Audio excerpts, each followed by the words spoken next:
ñu ngi lay nuyoo di la ziar baal ñu nga présenté. waaw maa ngi lay fay bon d'abord di leen remercier si intérêt bi ngeen am vraiment pour waxtaan ak man si actualité nationale bi alors concerner les bases militaires étrangères et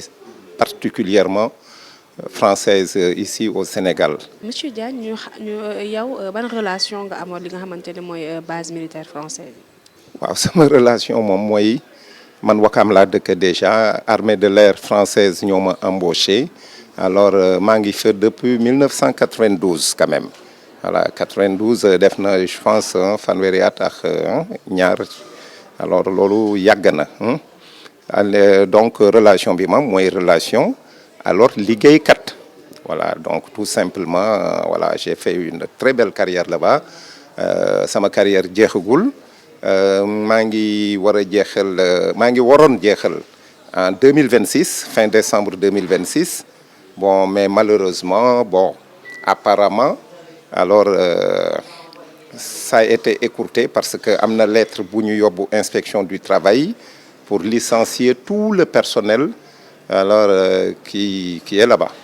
voilà pour daal maanaam arrêter liggéeykat yi di nekk foofu yépp le 1er juillet bii di ñëw alors bépp liggéeykat bu nekkoon ci base militaire française yi arrêté dañ leen di dàq daal waaw dañ leen di dàq licenciement collectif. ban impact la def ci li nga xamante ne mooy sa dundin ak ñi nga xamante ne ñoom nga sekkaloon bi lay liggéey. waaw question boobu moom question bu pertinente la boo xamante ne dinaa ci sawar tontu lool bi mbir mi jógee question bi ñu agité ko foofu damay def un peu d'historique. Sarkozy ak Ablaye Wade ñoom ñoo jokk at yële passé fi Sarkozy nekkee ñu ne dañuy dem vers la réduction des effectifs présence française fii ci Sénégal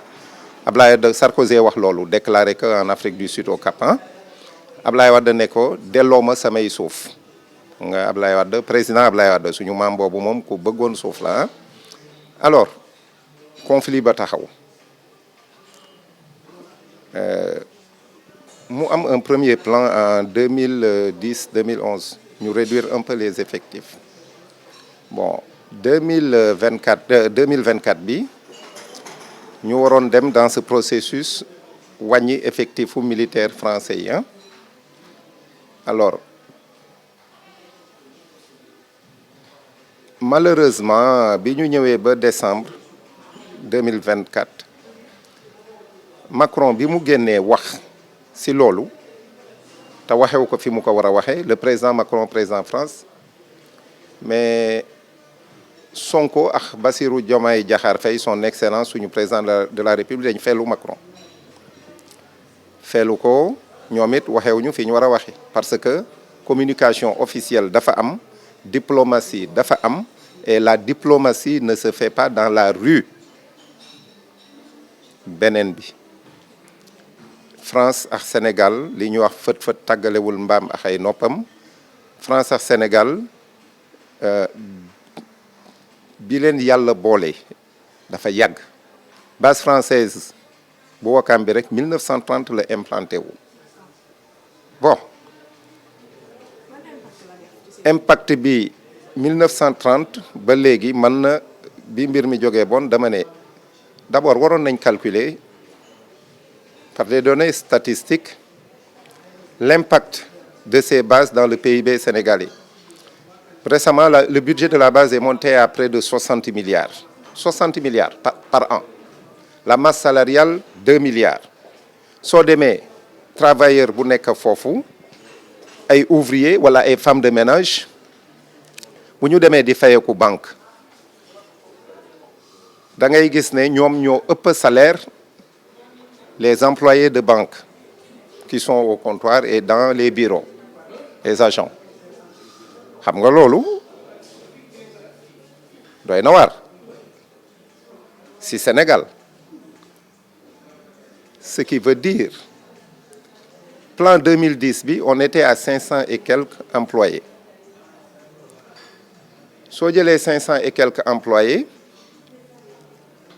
nga jël employé bu ne muy dundal juróomi nit da ngay jël 500 nga multiplier ko par 5 xam nga famille sénégalaise bu juróomi nit yow yax sa jabar ak ñetti doom loolu lu ndaw la de ah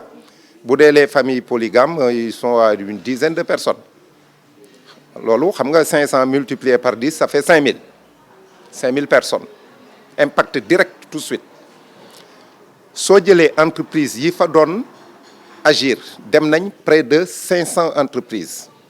plan bu njëkk bi 2010 500 entreprise bu ne di utiliser 5 personnes gis nga un peu emploi yi muy def 5 fois 5 25 ça fait 2500 emplois directs soo jëlee 2010 les effectifs militaires ici au Sénégal tournaient autour de 1500 hommes militaires yooyu dañ doon employé ay femmes de maison ak ay babysitters ak yooyu ah ak ay jardiniers donc foofu aussi bëri na ay nit yuñ fa jël ñuy liggéey militaires français yooyu bu week-end daan jot li may wax ni les hôtels yi nekk dans le Sine Saloum xam nañ ko et un peu partout les boîtes de nuit à Dakar et cetera parce que man nee naa la 92 ak léegi boîte de nuit yëpp dañ ko doon def xam nga militaires yooyu bu ñu île du Saloum yëg nañ bu baax bi ñu wàññee les effectifs parce que week-end yi foofu lañ doon dem di dundal le secteur touristique et hôtelier donc impact yi dafa jéggi dayoo boo calculer par exemple le budget de la base bon aujourd'hui à peu près 60 milliards soo jëlee 1930 tax léegi nga jël le budget d'une manière graduelle nga calculer woon ko am les données statistiques entreprises yeex yooyu tey jii boo ñëwoon xool ko c'est des centaines de milliers de milliards looloy impact yi nag dégg nga impact sociaux direct yi c'est ça veut dire alors PIB bi su wàññeekoo au Sénégal maa ngi dans des analyses macroéconomiques par rapport aux agrégats alors loolu su wàññeekoo mais forcément nit ñi dañ koy sentir et aujourd'hui il y a une soixantaine d'entreprises boo xamante ne permanent au niveau de la base et 162 personnels par rapport à la réduction des effectifs qui sont là-bas et ces 62 entreprises ñu ngi jooy bind nañ le président Bassirou Diomaye Diakhar Faye alors pour defal que un point de situation par rapport à cela vous voyez donc impact yi dafa jéggi dayoo et malheureusement comme ni ma la wax la diplomatie ne se fait pas dans la rue te la ma rajax baaxul et fët du tàggale mbaam ak i noppam. lan ngeen di xaar fi mu toll nii ci nguuru Sénégal. bon nguuru Sénégal li ñuy xaar si moom comme ñun li may wax depuis si médias yeex yooyu ak réunions yi ñun on est entre le marteau et l'enclume bon quand on parle de souverainisme de souveraineté le Sénégal a toujours été souverain depuis même avant 60 parce que ñu man mi nekk lébu dëkk Cap-Vert moi les citoyens des 4 communes xam nañ ko les citoyens là étaient des citoyens français donc on ne fait aucun complexe par rapport alors ak tubaab yi amuñu complexe bu ñuy def dañu war a arrêter loolu quoi addina dafa avancer on est dans des dynamiques d'ensemble mondialisation lañ wax donc li ñuy xaar comme ñun mënuñu dal ci kaw France parce que ñoom ñoo ñu doon fay yor suñ teraanga yor suñ dignité et encore Abdoulaye Wade bi waxoon travail pour te libérer et ta dignité tu garderas travail pour te réaliser et ton pays tu sauveras alors le travail c'est la dignité de l'individu alors aujourd'hui mënuñu dal ci France aujourd'hui bon ñi bu ñuy wax souveraineté bu ñu jógee dem dal seen kaw ñu ne ñun duñ ay patriotes mais ñoo on est des patriotes xam nga léegi alors li ñuy xaar mooy alors que France ñu dem vers un plan social mais France ñoom alors dañu bëgg a sacrifier bëgguñu ñu fay dem vers un plan social di wax ay licenciement économique ça veut dire que nit ku def 15 ans foofu bon tu vas te retrouver avec 4 millions de francs yow boo amee benn prêt bancaire bu nekk en cours de 5 millions est-ce que loolu dina la jariñ mais loolu yëpp mooy ay analyses yu ñu deful donc moo tax ñu bëgg employeur bi dem France vers un plan social mais ñoom dañ bëgg a jël une certaine réglementation ne bon ñoom dañ leen dàq kenn ñoom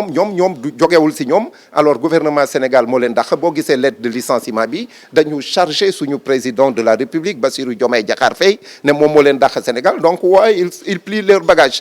alors France bi ñu amee problème ak Sékou Touré avant les indépendances bay quitter la Guinée mais liñ fa defoon yëpp dañ ko détruire yaa ngi dégg en ce moment donc ñun plan social lañ bëgg et au niveau de la France avec les Français voilà beneen bi mooy dañu bëgg aussi suñu gouvernement bi fi nekk mu redéployer le personnel alors dans l'armée et dans les corps des forces de défense et de sécurité dans le secteur parapublic et même privé. waaw man Omar Diagne laa tudd